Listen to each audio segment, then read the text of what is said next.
abençoando e sejam todos bem-vindos mais uma vez. E também aos amigos que irão nos assistir posteriormente no canal no YouTube da nossa casa. Nós vamos convidar a companheira Janaína, que fará a leitura para a nossa ambientação. A mensagem está no livro Vida Feliz, de Paulo Franco, pelo Espírito João Bianchi. Lição 69.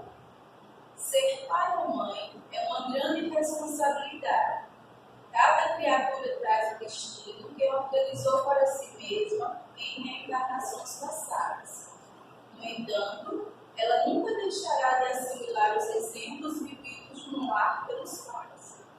A primeira escola é, pois, o lar, e este, por sua vez, é o resultado da conduta dos esposos, que se devem esforçar para fazê-lo agradável, honrado e rico de paz.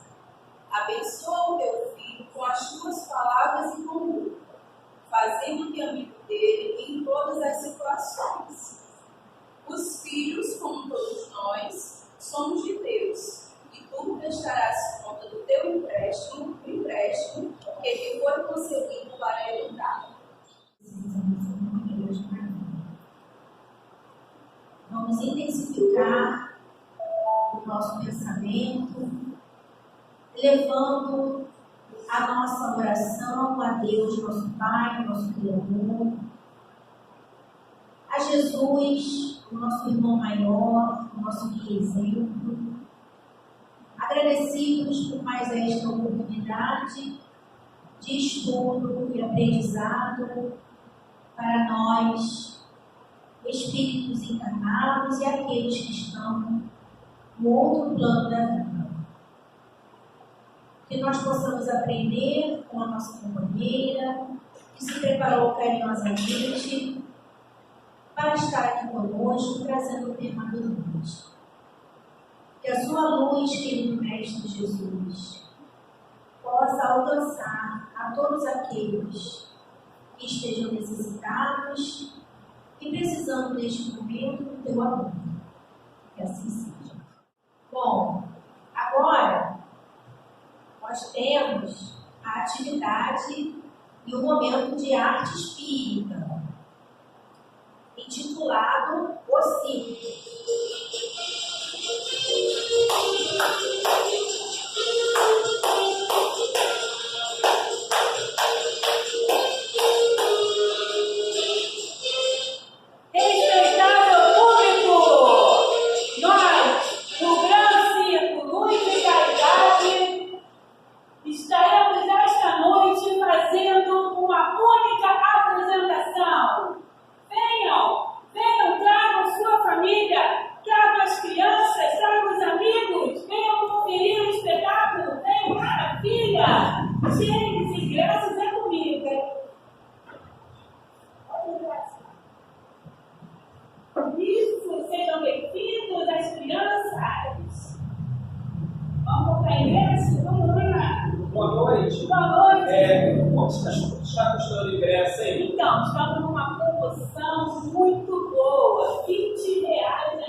Espíritos tão bonitinhos assim, né?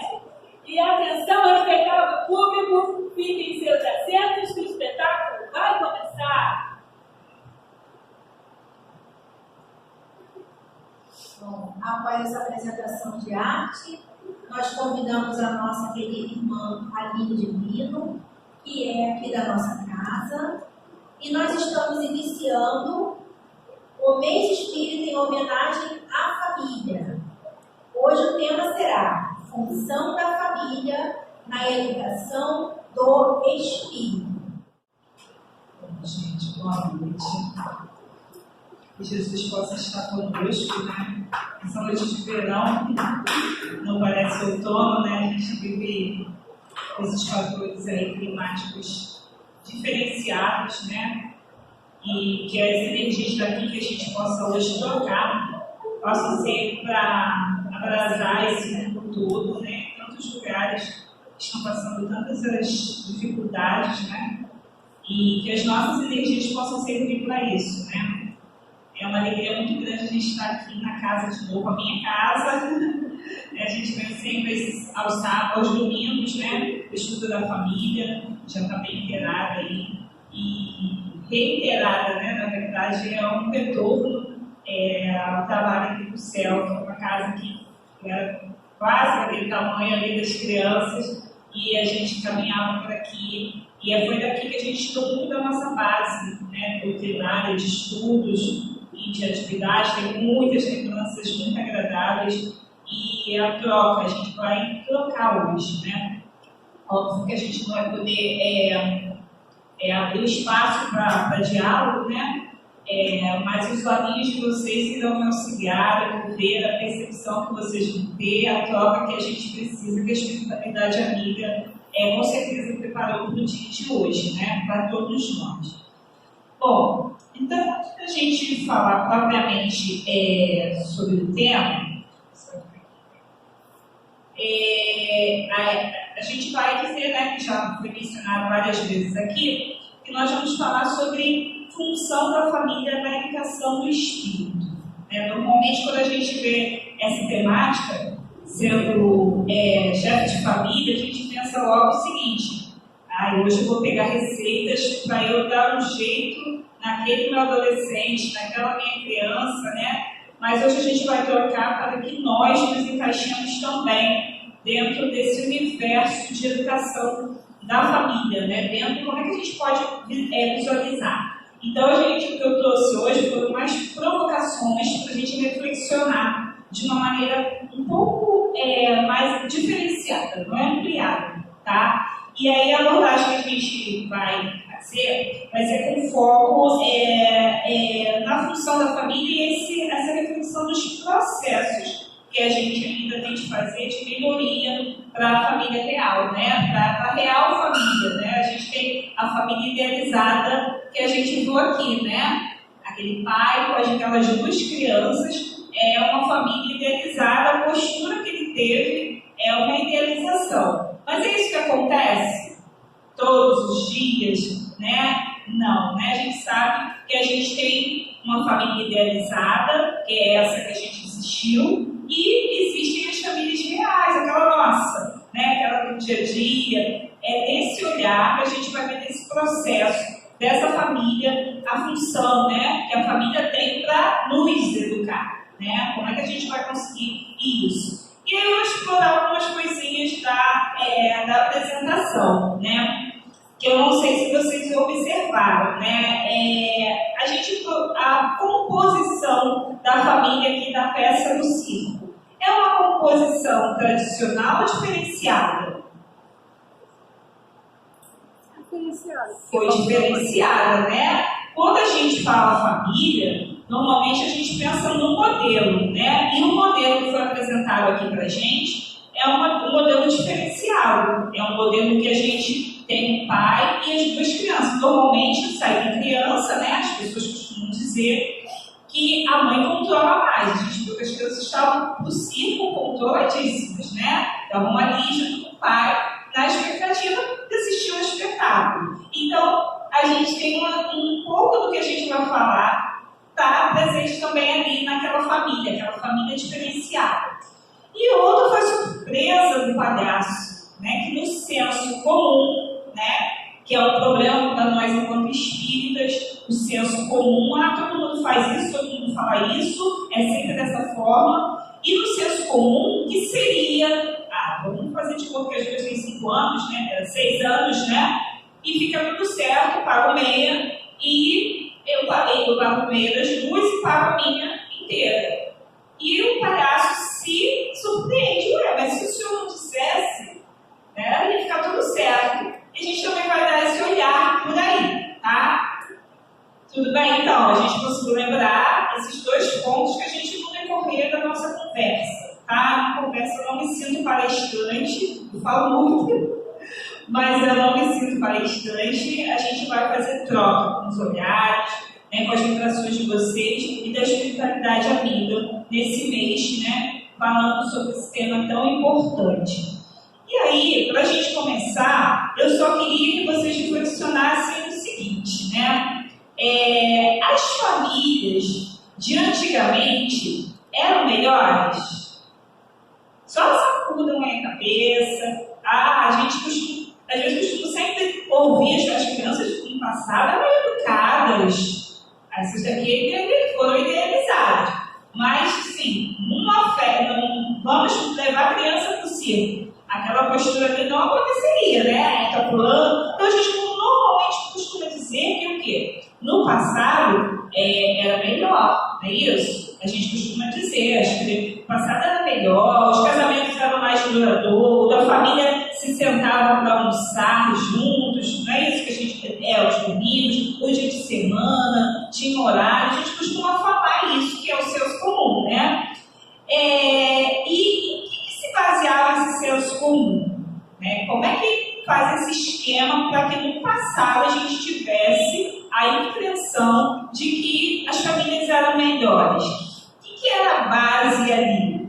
Bom, provavelmente que a gente vai levar lá no final, né, que é a proposta do nosso estudo, não é, né? Afetividade pouquíssima. Né? A gente pode perceber que havia a responsabilidade, o trato do alimentar, né? Mas outras coisas, principalmente com as ciências atuais, né? As ciências que a gente tem de maneira geral, e hoje a gente vai focar mais as ciências sociais humanas, né? Quando a gente fala em espiritismo, a gente tem que lembrar que o espiritismo tem o quê? 3 aspectos, né? Ciência, filosofia e religião. E a Kardec deixa como recomendável que se a ciência fosse caminhando, que o espiritismo também fizesse isso. Então a gente vai dar esse olhar. E aí voltando, né? Por que a gente fala que a base do passado não era a afetividade, né? Pelo resultado que a gente tem da humanidade. Tantas coisas que eram abafadas, que eram escondidas pelo viés eles são educados, né? Eles são controlados, a minha família é equilibrada. Havia muitas coisas ali que não eram a afetividade, né? A gente consegue perceber isso. E aí, para poder construir, como eu disse para vocês, né? Eu não trouxe uma receita, até porque eu quero também para minha família. É uma receita para como educar o adolescente, né? Como que a gente faz essa troca de controle, né? Então, na verdade, a gente vai fazer reflexões. E aí, quando a gente fala que as famílias no passado eram melhores, né? E que eram mais controladas, eu fui, como eu falei, né? Kardec propôs para que a gente também se atrelasse na atualidade com as ciências atuais. Normalmente, quando a gente fala em ciência, a gente pensa nos médicos, né? Nos físicos atômicos, mas dificilmente a gente pensa nas ciências sociais e humanas. Se a gente tem algumas mudanças de comportamento hoje, vem fundamentado nessas ciências, nessas pessoas, nesses pesquisadores que debruçaram, tal qual Kardec debruçou pela ciência espiritual, muitos pesquisadores debruçaram pela ciência social, material do nosso dia a dia. E o que a gente trouxe hoje está baseado, pode ser quem depois se alguém quiser, não é tirado da minha cabeça, tá? São com base nesses pesquisadores que têm esse olhar mais reflexivo sobre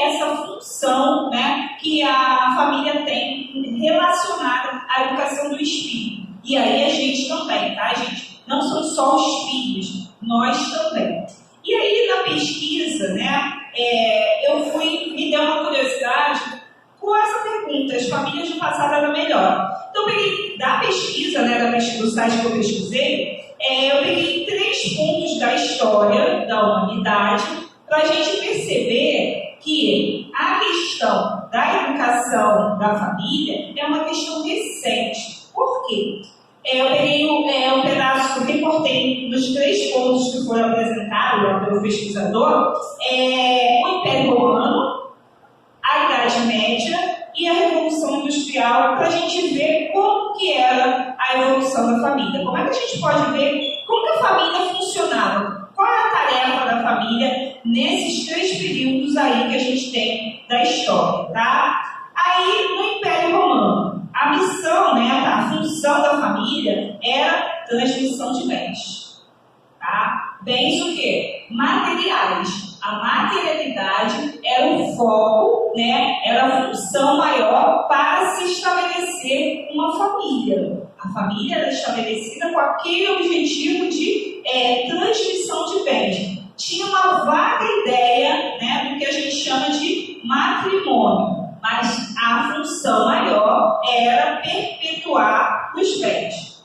Aí a história mudou um pouquinho. É lógico, gente, que tem muita história antes do Império Romano, tá? Muita história. Mas a gente pegou esses 3 do pesquisador que já estava lá prontinho para a gente reflexionar. Bom, aí ele dá um salto, sobre a Idade Média, tá? Bom, deixa eu contextualizar. O Império Romano, a gente sabe que é o período contemporâneo a quem? A Jesus, O período que Jesus veio à Terra. O Império Romano estava naquele seu ciclo, da ascensão, do estabelecimento do seu poder e depois da queda, tá? Então, nesse período de Jesus, a família tinha essa função de transmissão de bens só, tá? A Idade Média já é um pouquinho mais distante, Jesus nasceu, dividiu a história. Na Idade Média, o que vai acontecer? Como no Império, na Idade Antiga, que o Império Romano sobressaía, havia muitos deuses. Na Idade Média, a igreja de Jesus desencarnou, Aí a igreja, não com o intuito, a gente não está com o intuito de falar da religião, mas dos religiosos, das pessoas que eram presentes naquele grupo religioso, tá, gente? Fique claro isso. Então, na Idade Média, a Igreja Católica Apostólica Romana tomou o poder juntamente, se aliou, vamos usar esse termo, tá? Eu não sou historiadora, tá, gente? A gente só pegou a pesquisa, as informações do pesquisador. Então, aí o que aconteceu na Idade Média? A Igreja se aliou com o Estado, tá? E o Estado era o poder, que existia. E aí, nesse período, qual era a função da família, nessa vivência aí? Era o estabelecimento da união matrimonial, tá? Aí a função era o sacramento da igreja, o casamento. Então, e que era indissolúvel. O casamento não se destruía, tá? E aí a gente vê o que era uma relação da igreja com o Estado. Aí a gente volta com a herança do Estado, vamos voltar ao Império Romano, transmissão de bens, troca de interesse. Existia afetividade aí? A gente vê nos filmes, parece bonito, É a poeticidade de quem constrói a narrativa. Mas, a grosso modo, de maneira geral, não havia, era interesse. Os casamentos eram pelo amor. Os casamentos eram o quê? Arranjados, tá? Esse matrimônio indissolúvel era o quê? Famílias importantes, influentes, que se uniam para perpetuar interesses, tá? E aí a gente dá um salto, vai para a Revolução Industrial, que para todo o trabalho através da mão e passa a ser através de máquinas. E aí, quando a gente fala máquina, tecnologia, a gente imagina os nossos celulares de hoje. Não, qualquer coisa que fosse mais rápido do que só o trabalho manual era considerado uma revolução, revolução industrial. Se colocou nesse patamar da produção em massa, em grande quantidade. E aí o que acontece, A Revolução Industrial, ela vai ter também seja uma aproximação do que a gente respira hoje como a função da família, né? Como o cara das famílias. A gente vai ter um aumento de complexidade sobre o olhar do que é a família, tá? As relações vão ser ampliadas, mas ainda vai ter interesse. Por conta de quê? Porque eu, sendo um chefe de família, vou unir a minha família para produzir, né, e gerar lucro, tá? Então há esse interesse ainda estabelecido como função nesse período, tá? E aí a gente fala, nossa, Lili, então é verdade, né? Eu pensei que a família e esses resquícios vêm atravessando por nós, e aí a gente entende certos comportamentos da família real, né? Da real família, né? Não da família real de império, mas da nossa família de verdade. As dificuldades, as coisas que a gente vê surgindo todos os dias com uma falta de educação. Vocês entendem que a gente não foi educado ainda plenamente na história nossa trajetória enquanto espíritos, como educados para esse olhar familiar idealizado. Que as crianças ficam ali maravilhosamente esperando, não é que os pais, os filhos, não existe essa lógica ainda por conta da gente ter pouca educação. A gente ainda está no jardim de infância disso que a gente tanto almeja dizer que é uma família perfeita, né? Uma família perfeita. E aí, eu não sei se todos conhecem, né, Emmanuel, que era o mentor espiritual de Chico Xavier. Gosto muito de Chico, né? Chico era bem brasileiro, bem próximo da nossa realidade. E Emmanuel, ele, logo assim que ele entrevistou o Chico, ele falou, Chico, a gente vai trabalhar junto, quando disciplina, e ele pediu as 3 coisas, disciplina, disciplina e disciplina, que era o que ele precisava para acompanhar o trabalho que Emmanuel disse que tinha proposto para ele. E aí a gente tem no livro Há 2000 anos, a história que Emmanuel rememora dele enquanto espírito, né, um senador romano, tá? Importante. Fica aí a dica, quem gosta de uma romance espírita, dessa poetização que Emmanuel traz riquezas de detalhes, a gente pega a cadeirinha e vai para lá, na leitura, né? Óbvio que ele não colocou tudo só quem sabe é ele, Jesus, tá? E aí, nessa encarnação, nesse livro, que Chico psicografa, né? Lá na história da disciplina, Chico psicografa, foram vários que Chico psicografou, tá? Emmanuel, vários outros espíritos, mas constantemente era com Emmanuel. E esse livro há 2000 anos, ele possui elementos, porque o Emmanuel, ele é um romano, Publio Lentus, ele era contemporâneo a quem? Nada mais, nada menos que Jesus. E ele teve a chance, ele relata, tá? São relatos, não agora do pesquisador aqui das ciências sociais, mas relatos das notícias espirituais através de Emmanuel. Ele relata, né, que nessa encarnação dele como o senador romano, imagina, gente, a gente ser coordenador de alguma coisa, a gente já se sente, né? Aquele período, o Império Romano estava no apogeu. Então, ser senador romano não era qualquer coisa, era uma coisa muito importante. E ele tinha um núcleo familiar composto. E a esposa dele, ele fazia tributo aos deuses, né? Eles faziam tributo aos deuses. E ele tinha uma filha que tinha um problema, e eu vou contar toda a história. O que eu quero dizer?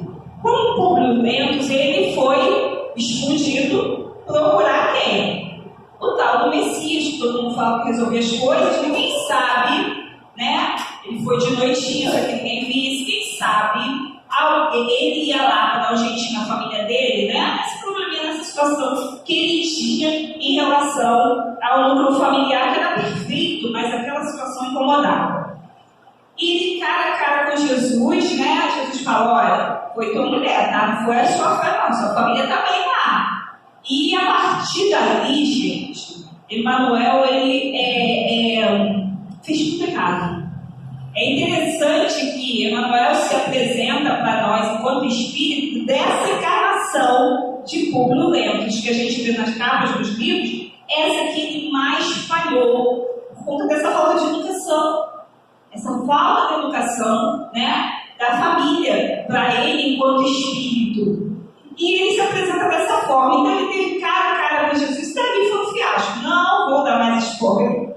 Né? Leiam o livro, é maravilhoso. E aí eu gosto dele quando ele vai pegar e falar algumas coisas de família, porque ele viveu, ele sabe o que ele está dizendo. Eu trouxe uma frase dele aqui para a gente reflexionar. Já que a gente fez essa linha de raciocínio, dizendo que a família, desde o Império Romano, esses 3 recortes, tá? Tem outros vários, bem antes do Império Romano, tem sub-recortes, mas vamos ser esses 3 aqui que a gente utilizou no pesquisador.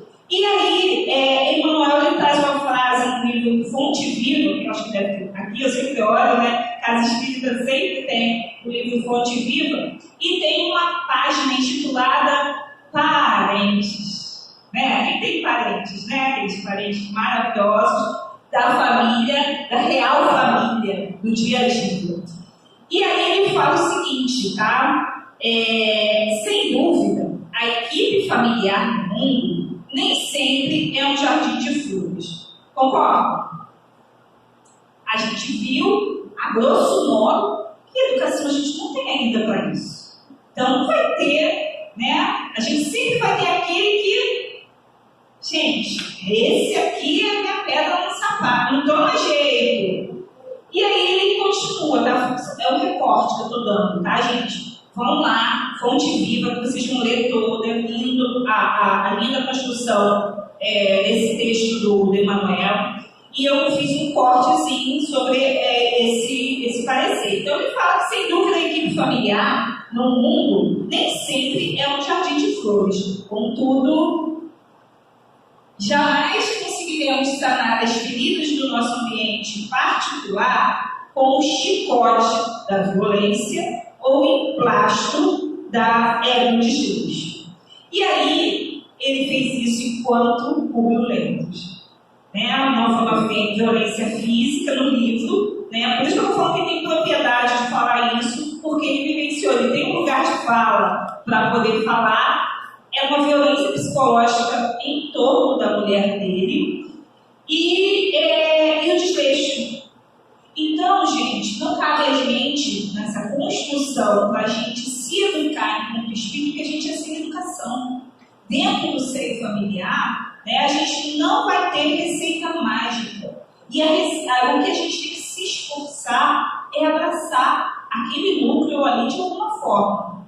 Eu sei que as dificuldades existem, né? Educação é isso. É a gente transformar de dentro para fora.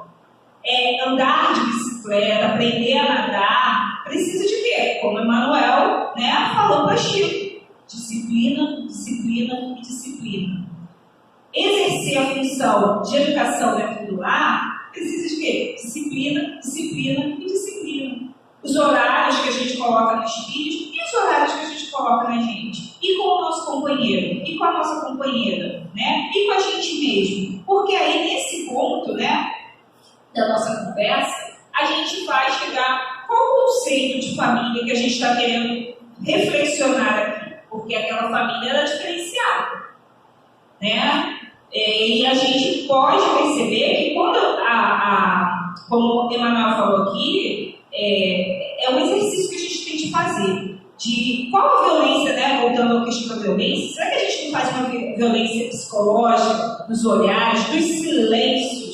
Porque muitas das vezes a gente não fala mais nada, né? E isso gera violência, porque vira uma coisa corriqueira. E isso é falta de quê? Educação. Para nós, enquanto espírito. E é uma violência. Não vou falar, deixa para lá, deixa. Você vai largar, né? Vai falar assim, vai desistir. Então, assim, a gente vai primeiro entender, então, o que é família? Pela visão das ciências sociais humanas. para nós, enquanto religiosos, a gente vê que até ciências sociais humanas já estão se fazendo esse exercício de se educar, né, de buscar essa educação enquanto esse termo. E aí, atualmente, né, a nossa Carta Magna, que é a nossa Constituição do país, o conceito de família, ele abrange, tá, diversas formas de organização fundamentadas na relação afetiva entre os membros, né, que é um conceito que não é rígido ou imutável. Então, atualmente, tá, na Carta Magna tem um ponto que a gente vai querer desenvolver, que é a palavra afetividade. No documento, gente, social, tá? Regendo a nossa sociedade. A afetividade está como sendo definição atual de família. E aí a função deve estar sendo modificada. Então, gente, as famílias antigamente elas não eram melhores, elas eram controladas. Havia ausência de quê? Do afeto. Hoje é tão bonito, tem na internet várias coisas, a internet é repleta de coisas, né? E eu vi, eu não sei o site, tá, gente? Mas eu vi uma coisa que eu quero viver, né? É ser avó. Eu já tenho filho, a gente já vai projetando. Fala, olha, eu quero ser avó. Aí, se eu tiver filho, vou te dar filho de bicho. Falei assim, adoro, eu quero filho de coração. Não quero saber dela, eu quero crianças comendo aqui na casa. E aí, eu vi outro dia na internet, uma chuva, assim, uma casa, assim, a portaria toda, uma vidraçaria, né? A porta de entrada era o vidro transparente, pronto. E duas crianças, alguém filmando, duas crianças expulsadas num carro que estava lá no final. E dentro do carro quem sai? O avô e a avó. E eles pulando de alegria, aquelas duas crianças saem, né? A avó vem correndo e abraça. Gente, isso aí era raro no passado. Tá, tudo bem, tinha internet no passado, mas do dia a dia eu tenho, né? Agora falando brevemente do particular, eu tenho uma referência, eu só encontrei as minhas avós. E meu avô materno, eu estava muito recente, e como eu estava com 2 aninhos, desencarnou, então eu não tive esse contato. Mas eu só tive afetividade de um lado, e claro, veio uma remontar de história, não estou aqui julgando, vem remontar dessas situações e situações da própria pessoa. Mas hoje, gente, o que tem na internet é assim mesmo. Nossa, minha mãe, depois de vó, é outra coisa. Porque agora que a gente está engateando para entender o que é afetividade, não é, vovô? Aí, vovô, né? Agora que a gente está tendo essa oportunidade de descobrir quão delicioso é essa função educadora. E a gente tem que falar, muitas das vezes assim mesmo, não, só eu vou fazer errado. Agora, com ele, é lógico que tem que ter medida, né? Porque quem educa são os pais, a família núcleo. E aí, com esse olhar, isso que nós dizemos, gente, a ciência social que está lá na Carta Magna, que é a nossa Constituição, é só para a gente pesquisar. Voltando à pesquisa, né? Aí, por que a gente tem hoje, ele fala aqui que abrange a afetividade? Porque a família não é mais aquele núcleo que a gente antigamente via, né? Família constituída é pai, mãe e filhos. Não, só, tá? A gente tem 7 tipos, de acordo com as ciências sociais humanas, de família hoje. Eu vou mencionar, vou ficar falando, só para a gente se situar, tá? E ver qual é a família do pai, né, que estava aqui com as 2 crianças. Então, a gente tem essa família nuclear, que ou chamada também de família externa, que é composta da família, né, dita tradicional. O que é tradição? Na verdade, é uma família constituída de pai, mãe e seus filhos. Às vezes, tem avós, né, nessa família nuclear, que é o título que é dado, tá? É a denominação jurídica, tá? Às vezes tem a mãe, ou tem os avós, tios e primos, às vezes. Mas a família nuclear é composta assim. Aí a gente tem a família matrimonial, que é constituída através do matrimônio homo ou heteroafetivo. Outro tipo de família que hoje a gente tem é a família o quê? formal, que é aquele famoso, né, vamos ficar junto, que é a união estável, tá? Então, esse é mais um tipo de família que a gente tem atualmente. A gente tem a família monoparental, que é um dos... vou ler aqui. Isso, monoparental. Um dos progenitores, mais criança e jovem, que era da peça. Era uma família monoparental, sendo o pai, né, a conduzir. Porque normalmente a minha família é monoparental, né, eu e meu filho. Normalmente é essa a estrutura. Mas hoje, gente, essa questão, como está falando aqui, da fundamental em relações de afetividade, está se reconstruindo. E a gente precisa olhar essas famílias, sim, como famílias, sim, que há amor. O outro tipo é a família reconstituída, que são um dos cônjuges, né, vai ter o quê? Um filho dentro desse núcleo familiar, dentro desse grupo, tá? O outro vai ser o anaparental, que não vai ter a figura dos pais. Vai ter um irmão, um agregado, que vai ser responsável. Isso tem de montes na minha família, porque os pais morreram, aí o irmão mais velho ficou como sendo pai dos filhos mais novos. Tá? E isso acontecia no passado também, só não tinha denominação. Tá? A gente vai ter também a família unipessoal. O que é essa família unipessoal? São as solteiras, os solteiros, as viúvas, os viúvos, os separados, as separadas, que moram sozinhos, só que não. A gente sabe que tem os espíritos, né?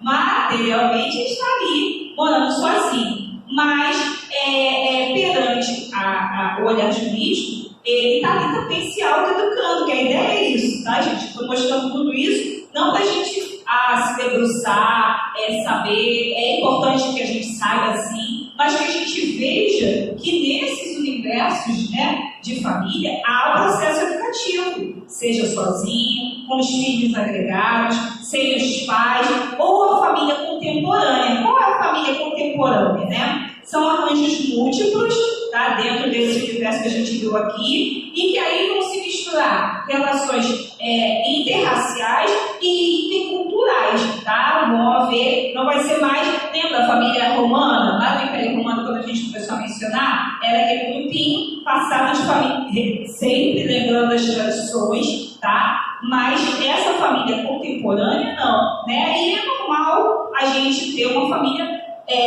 múltipla, né? A minha família, a base da minha família materna é o espiritismo, mas a gente tem pastor, a gente tem padre, tá? A gente tem pessoas da Umbanda, do Candomblé, e a gente se interage ali em casa com outras pessoas, fica um número maior de parentela. Por que eu estou dizendo isso? Lá no Marcos, né, foi um dos que registrou algumas das informações vindas de Jesus. Tá? Marcos, ele tem lá em Marcos, no capítulo 3, versículo 20 e 21, 31 a 35, ele traz um relato para a gente entender isso que eu estou falando agora, né? Dessa multiplicidade de caras atuais da família sob o olhar das ciências da vivência, né? E esse registro de Marcos também está no Evangelho segundo o Espiritismo, no capítulo, para ficar para casa, tá? Porque não vai dar tempo, para casa, tá? Vocês lerem no capítulo 14, que o capítulo é intitulado Honrai vosso pai e a vossa mãe, e lá tem um item 5 no Evangelho que diz o seguinte: quem é minha mãe e quem são meus irmãos? Porque a gente fala assim, essa família é desestruturada. Não é uma família normal, uma família idealizada, uma família correta. E aí Jesus era muito provocativo para a época. E ele fazia isso, gente, não era para tirar escândalo, era para tirar de nós a zona do conforto. E quando ele fala, né, há todo o contexto, tá, da situação, ele não estava desconsiderando os familiares dele. Ele estava falando para ampliar esses olhares sobre familiares. Quem é minha mãe? Quem são meus irmãos? Né? Quem dá gado para ele, olha, estão lá e você está aqui. Ele quis dizer a respeito da família universal. E aí a gente vai para a nossa visão espiritual. As nossas famílias, né, que a gente costuma dizer que a família, sim, a família, ela o lar é a primeira escola do espírito. E é lá que a gente vai ter os primeiros elementos para a gente se fortalecer para a sociedade. Mas muitas das vezes, lá dentro a gente não se sente à vontade, por conta desse passado, por conta da gente ainda não possuir educação de total sentimento. E Jesus tem uma musiquinha da evangelização que fala o seguinte: dizem que Jesus, vocês devem já ter escutado, né, meninas? Dizem que Jesus veio ao mundo o quê? Ensinar que todos os homens devem se amar. Então, quando a gente fala da função, né, da função educadora, da função da família na educação do espírito, não é só no nosso lar, não, gente. Olha só. E não é só naquela família que a gente tem padrão. É como essa provocação de Jesus, da humanidade. De eu deitar para orar e mostrar, porque o pai, fala do pai, assustou o palhaço, né, da peça que foi apresentada aqui, eu não sei quem chegou depois.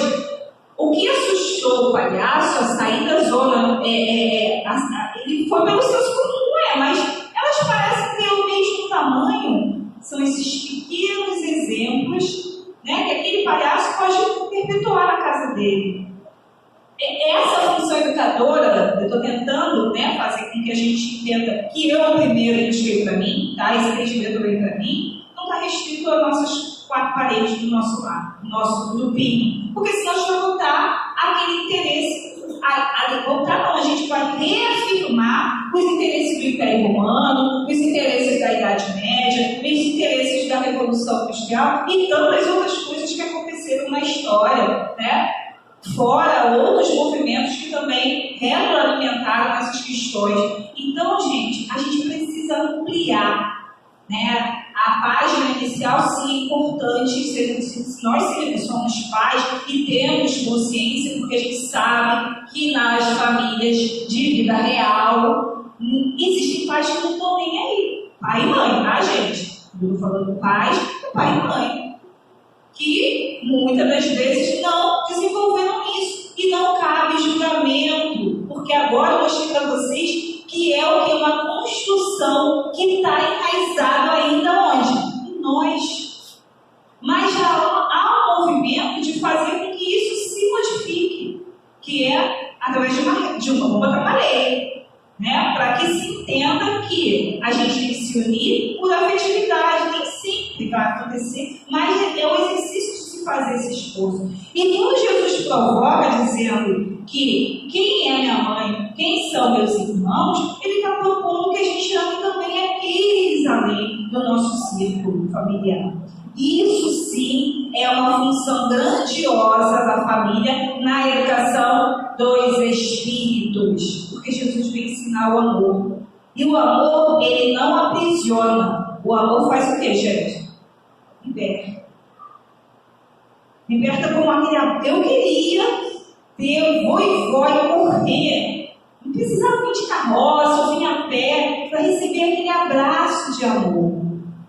E é muito gostoso. Quem tiver essa oportunidade, faça, adote netos. Se não tiver, é esse amor que tem que ser multiplicado. A gente não pode mais restringir. E aí, quando a gente fala em restringir sentimento, afetividade, quando chega o mês de maio, né, alguns meses, a gente vai pontuando, não que nós, né, aqui da parte ocidental, a gente absorveu mais o cristianismo, visto na parte oriental, ele falou mesmo, eu não vim destruir a lei, né? Ele veio dar prosseguimento. Qual é o prosseguimento dessa lei? O amor. Então, na parte oriental, não tem muito essa presença, mas a gente aqui da parte ocidental, a gente tem a presença no mês de maio, mês de setembro, alguns meses vão fazendo com que a gente fique mais receptivo para a sentimentalidade.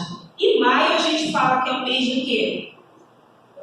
Das mães, é o quê? Mês do quê? Da família, né? Mês das noivas, na tradição católica, das igrejas protestantes. É importante a gente perceber que quando Jesus foi provocado, Maria, né, enquanto Jesus estava encarnado, ela foi mãe humana. Sabe aquela coisa que a gente, mãe, né? Ou mãe, ou mães, né?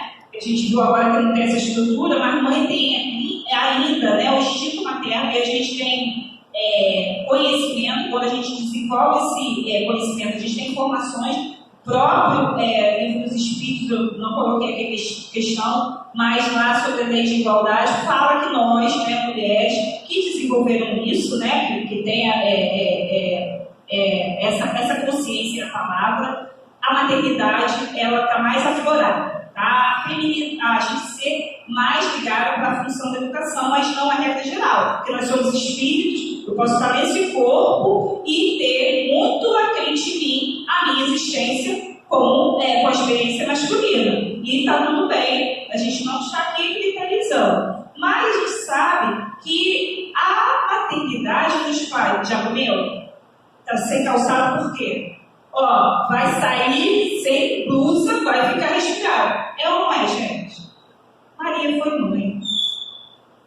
A missão lá na chipzinho, vamos falar chip, né? Maria Grandiosa. Quando Jesus estava, ela foi mãe de Jesus, humana, né? Mãe, gente, mãe. De no tempo Jesus está falando, ela falou: cadê Jesus? São relatos que a gente tem. Quem sabe mesmo é Maria e Jesus. Mas os relatos, as histórias que chegaram até a gente, que Maria foi mãe, mas ela foi educada pela função, né? Ela foi educada, né, através do contato com o filho, porque isso acontece muito, a gente aprende com o filho, e essas estruturas aqui estão, né, misturadas. E foi Maria, a Maria aprendeu com Jesus o quê? Amor, esse amor universal. Né? Esse amor que pensa, gente, porque a gente tem de relato que quando Jesus estava sendo crucificado, o que Maria fez? Se a gente santificasse, a gente ia dizer o quê? Não, você está indo ficar com o Pai. Não, Maria foi mãe. O que Maria estava fazendo quando Jesus foi crucificado, gente? Chorando. E Jesus foi filho. Ele virou e falou assim: mãe, eis aí o seu filho. Filho, eis aí a sua mãe, com um dos discípulos que a acompanhavam.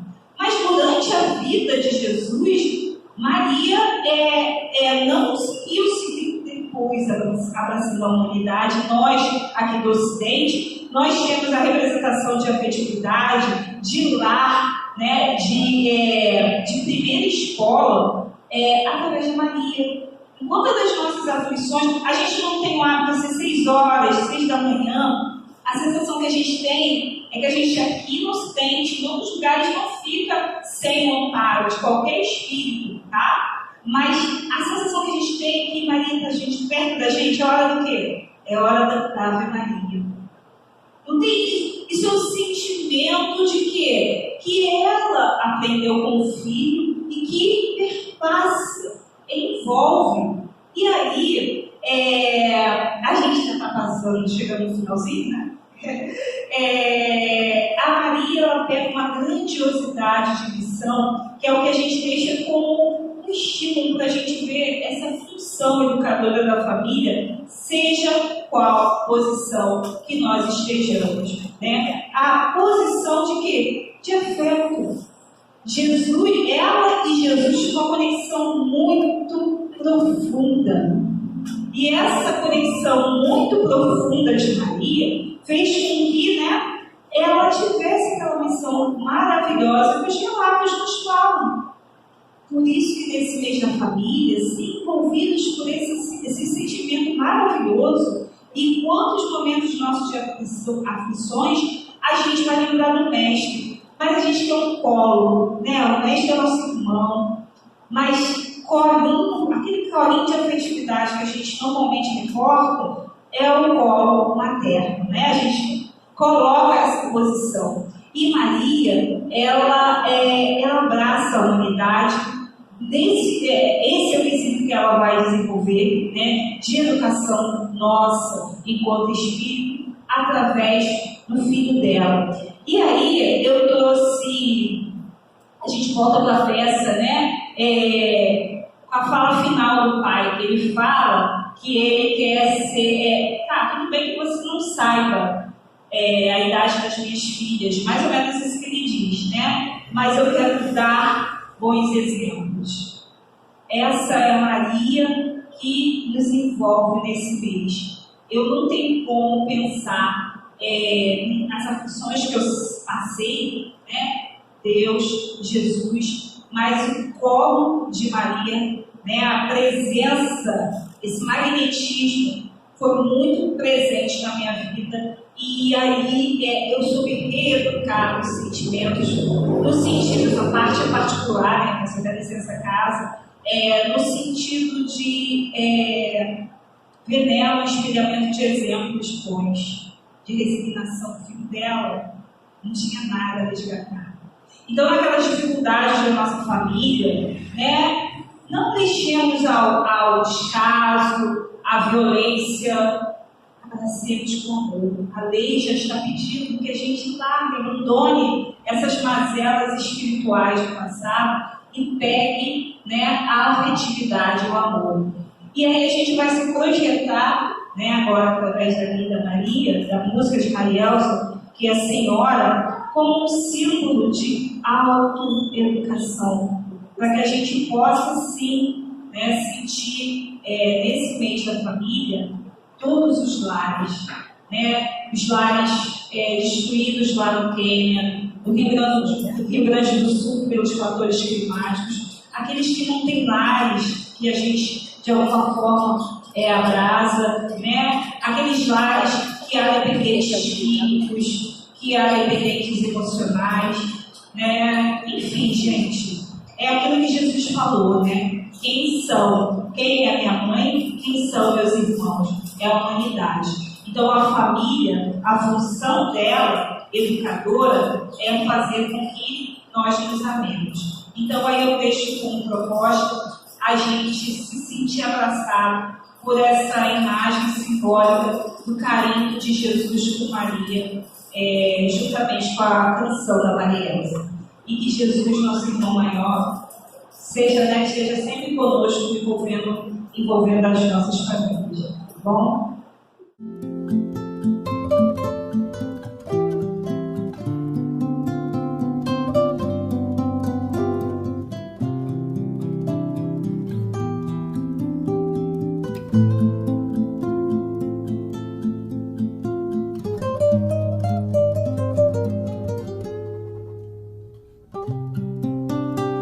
Vejo o sol adormecer nos braços da primeira estrela. Vejo a lua lhe abraçar até que a noite venha serena, senhora de um mar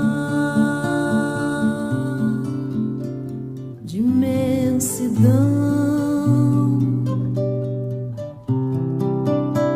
coroada de estrelas, minha mãe, a mãe dos tristes e de todos que desejam ver o fim dos males. Caminha cantando uma canção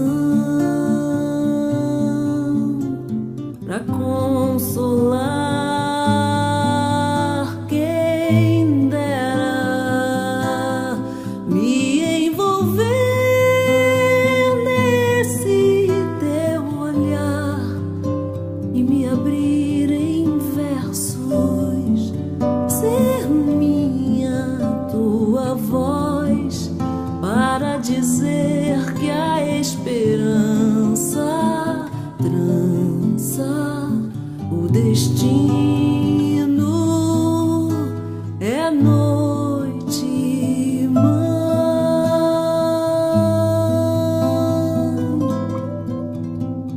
estás no ar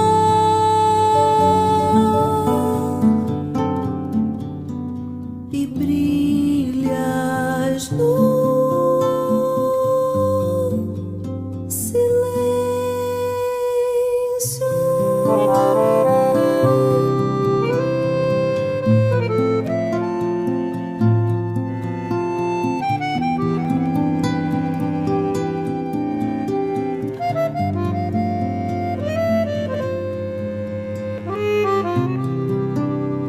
coroada de estrelas, minha mãe, a mãe dos tristes e de todos que desejam ver o fim dos mares. Caminha cantando uma canção pra consolar quem dera me envolver nesse teu olhar e me abrir em versos, ser minha tua voz para dizer que a esperança trança o destino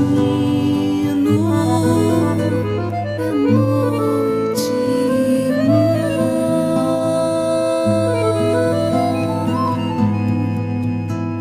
Estás no ar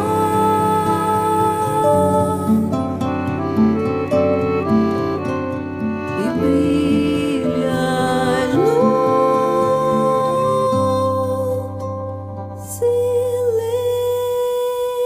silêncio.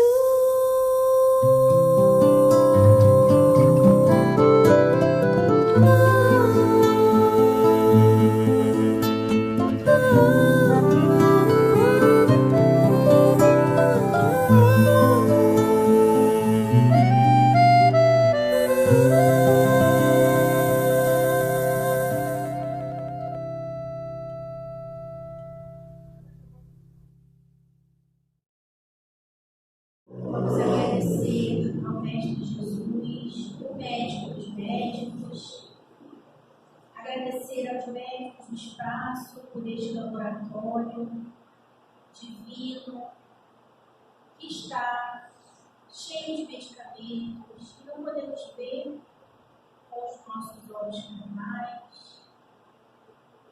Alguns podem ver com os olhos espirituais, mas aqueles que mesmo sem enxergar com os olhos espirituais, creem, têm fé de que esses medicamentos que vêm do alto recaem sobre nós, encarnados, e aqueles que estão já do outro lado da vida, balsamizando e curando de acordo com o merecimento de cada um.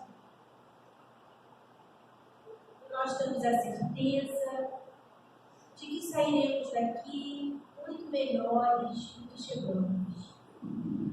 E aqueles que não puderam aqui estar, estão recebendo da mesma forma estas vibrações de amor, de paz, de cura, através deste laboratório tão perfeito que é o laboratório de Deus. E nós queremos agradecer por mais esta oportunidade bendita deste merecimento, de consolo, de orientação e de acolhimento. Gratos estamos, Senhor, por tudo, que assim seja.